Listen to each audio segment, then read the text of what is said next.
So I can say x0 is 0, that's my free choice. Now I need v0x. What is the velocity? The velocity at t equals 0, which we have called v0x, is this velocity, v0 cosine alpha, and is not going to change. Why is it not going to change? Because there is no a of x. So this term here is 0. We only have this one. So at all moments in time, the velocity in the x direction is v0 cosine alpha. And the a of x equals 0.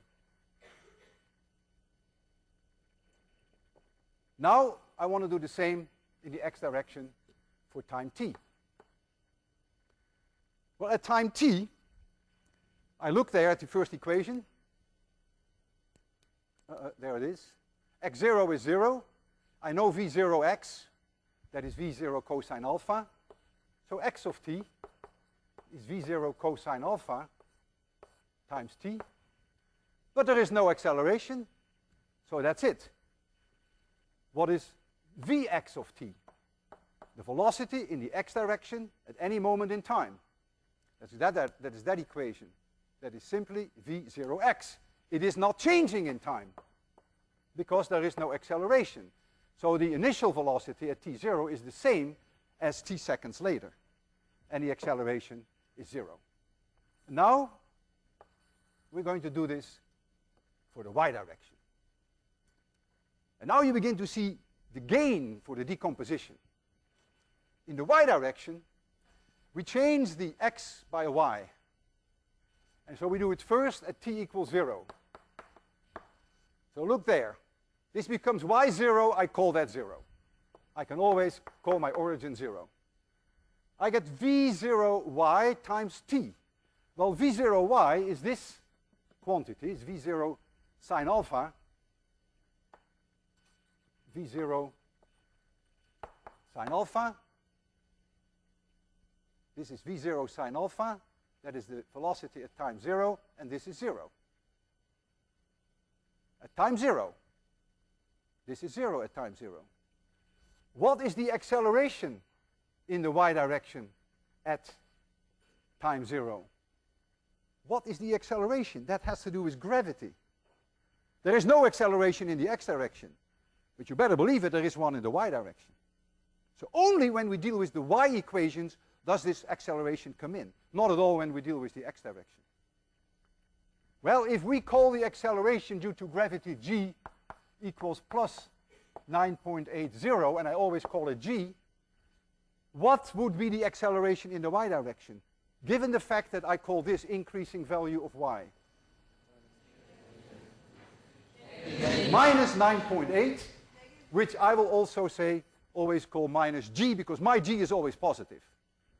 So it is minus g. So that tells the story at t equals 0 in the y direction. And now we have to complete it at time t equals t. At time t equals t, we have the first line there. y0 is 0.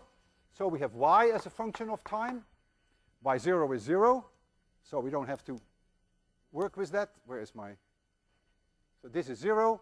So I get v0y times t. So I get v0 sine alpha times t plus 1/2, but it is minus 1/2 gt squared. And now I get the velocity in the y direction at time t. That is my second line. That is going to be v0 sine alpha minus gt, and the acceleration in the y direction at any moment in time equals minus g. And now I have done all I can to completely decompose this complicated motion into two entirely independent one-dimensional motions. And the next lecture, we're going to use this again and again and again and again. This lecture is not over yet, but I want you to know that this is what we're going to apply for many lectures to come, the decomposition of a complicated trajectory into two simple ones. Now when you look at this, there is something quite remarkable. And the remarkable thing is that the velocity in the x direction throughout this whole trajectory, if there is no air drag, if there is no friction, is not changing. It's only the velocity in the y direction that is changing. It means if I throw up this golf ball, I throw it up like this, and it has a certain component in x direction, a certain velocity.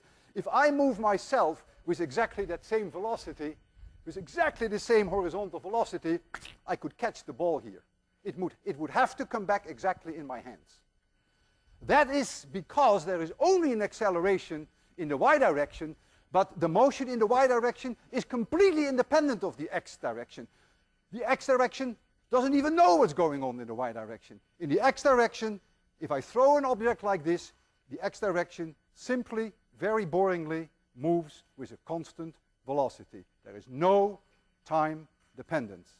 And the y direction on its own does its own thing. It goes up, comes to a halt, and it stops. And of course the actual motion is the sum, the superposition of the two. We have tried to find a way to demonstrate this quite bizarre behavior, which is not so intuitive, that the x direction really lives a life of its own. And the way we want to do that is as follows. We have here a golf ball, a gun. We can shoot up the golf ball. And we do that in such a way that the golf ball, if we do it correctly, exactly comes back here. That's not easy. That takes hours and hours of adjustment. The golf ball goes up and comes back here. Not here, not here, not there. That's easy. You can shoot it up a little at an angle and the golf ball will come back here.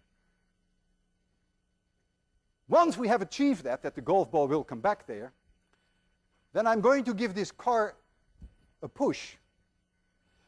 And the moment that it passes through this switch, the golf ball will fire. So the golf ball will go straight up, as seen from the car.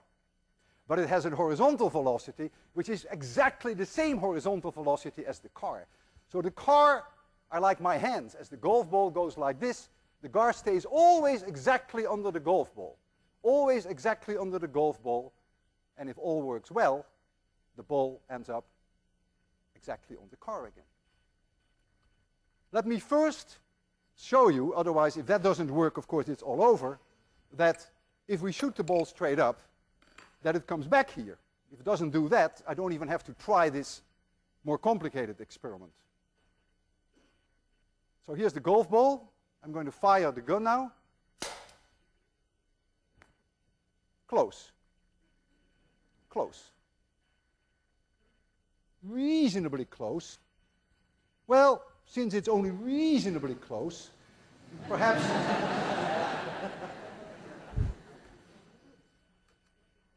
perhaps it would help if we give it a little bit of leeway. There goes the gun. Here comes the ball. And this is just in case.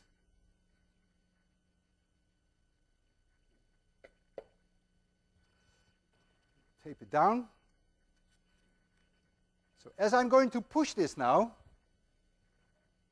give it a push, the gun will be triggered when the middle of the car is here. You've seen how high that ball goes, so that ball will go. And depending upon how hard I push it, they may meet here or they may meet there. You ready for this? You ready? I'm ready. Physics works. See you Wednesday.